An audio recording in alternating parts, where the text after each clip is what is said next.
ஆயுள் காப்புறுதிகளில் சேர விரும்பும் ஒவ்வொருவரும் எத்தகைய காப்புறுதி தங்களுக்கு சிறந்தது என்ற தீர்மானத்துக்கு முன்பு ஆயுள் காப்புறுதியில் சேர்வதில் காலதாமதம் செய்தால் என்ன பாதிப்பு, இரண்டாவதாக ஆயுள் காப்புறுதியின் நோக்கங்கள் என்ன என்ற இரு வினாக்களுக்கு ஒரு தெளிவான பதில்களினை புரிந்து கொண்டு தமக்குரிய நிலையில் எது சிறந்தது என்ற முடிவுக்கு வரலாம்.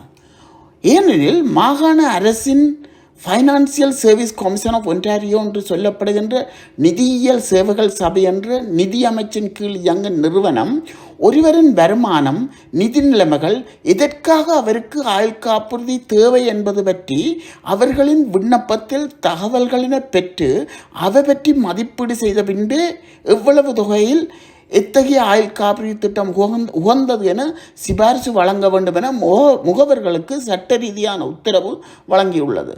இதனை நீட் அனலைசிஸ் என ஆங்கிலத்தில் சொல்லப்படுவதுண்டு. ஆயுள் காப்புறுதியில் சேர்வதில் காலதாமதம் செய்தால் என்ன நடக்கும்? காலம் தவறிய உயிரிழப்பால் தங்கியிருப்பவர்களுக்கு நிதியியல் பாதுகாப்பு இல்லாமல் போய்விடுகின்றது. வயது அதிகரிக்க ஆயுள் காப்புறுதி செலுத்தும் கட்டுப்பணமும் அதிகரிக்கும். உடல் ஆரோக்கியங்கள் பாதிக்கப்பட்டால் ஆயுள் காப்புறுதி பெறுவது சிரமமாக இருக்கும், மலிவாகவும் பெற முடியாது. மேலும் சில புலனாய்வுகள் ஆயுள் காப்புறுதியின் அங்கீகாரத்துக்கு முன்பு மேற்கொள்ளப்படுவதுண்டு. உதாரணமாக வங்குரோத்து நிலைமைக்குள் சென்றவரா, கிரிமினல் குற்றச்சாட்டு பதிவுகள் உள்ளதா, வாகனம் ஓட்டுவதில் அதிக குற்றச்சாட்டுகளுக்கு உள்ளவரா, கனடாவில் வதியுரிமை நிலைமை என்ன என சிலவற்றினை உதாரணமாக குறிப்பிடலாம். எனவேதான் மலிவான மாற்றியமைக்கக்கூடிய ஆயுள் காப்புறுதியிலேனும் முதலில் சேர்ந்து கொள்ளுங்கள். ஒரு முறை சேர்ந்து விட்டால் அதன் பின்பு அந்த தொகைக்குள் மாற்றியமைக்கும் போது எதுவிதமான புலன் விசாரணைகளும் இருக்காது, பாதுகாப்பாகவும் இருக்கும். 70 வயதுக்கு முன்பு விரும்பிய நேரம் மாற்றியமைக்கலாம் என ஆலோசனைகள் வழங்கப்படுவதுண்டு. இங்கு ஆயுள் காப்புறுதியின் நோக்கங்களில் 3 வகைகள் உள்ளடக்குகின்றோம். முதலாவது, காலம் தவறிய உயிரிழப்பில் தங்கியிருப்பவர்களுக்கு ஒரு பாதுகாப்பு. ஏனெனில் நோய்களும் வாழ்வின் முடிவும் எல்லோரையும் வயது வேறுபாடின்றி துரத்தி கொண்டிருக்கும் கலியுக காலத்தில் நாம் அனைவரும் இப்போது வாழ்கின்றோம். இரண்டாவது, தங்கள் சந்ததியினருக்கு ஒரு வரியில்லாத பாரிய பண முதலீடு ஒன்றினை ஆயுள் காப்புறுதியினூடாக உருவாக்கி கொடுக்கின்றோம். உதாரணமாக 1 மில்லியன் தொகைக்கு ஆயுள் காப்புறுதி பெற்றவர் 100 ஆண்டுகள் வாழ்ந்தாலும் செலுத்துவது ஒரு சிறு தொகையாகவே இருக்கும். $1 மில்லியன் தொகையினை செலுத்தப் போவதில்லை.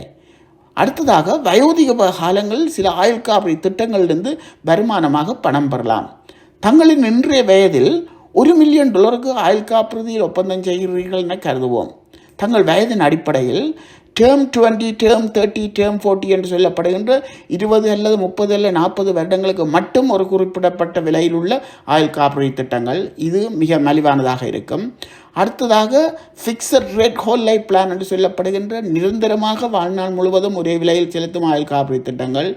அடுத்ததாக, கரண்டி 10 இயர் ஒரு 20 year 30 year payment only plan என்று சொல்லப்படுகின்ற குறிப்பிட்ட 10 வருடங்கள் 20 வருடங்கள் 30 வருடங்கள் பணம் செலுத்திவிட்டு பின்பு பணம் எதுவும் செலுத்த தேவையே இல்லாத காப்புறுதி திட்டம்.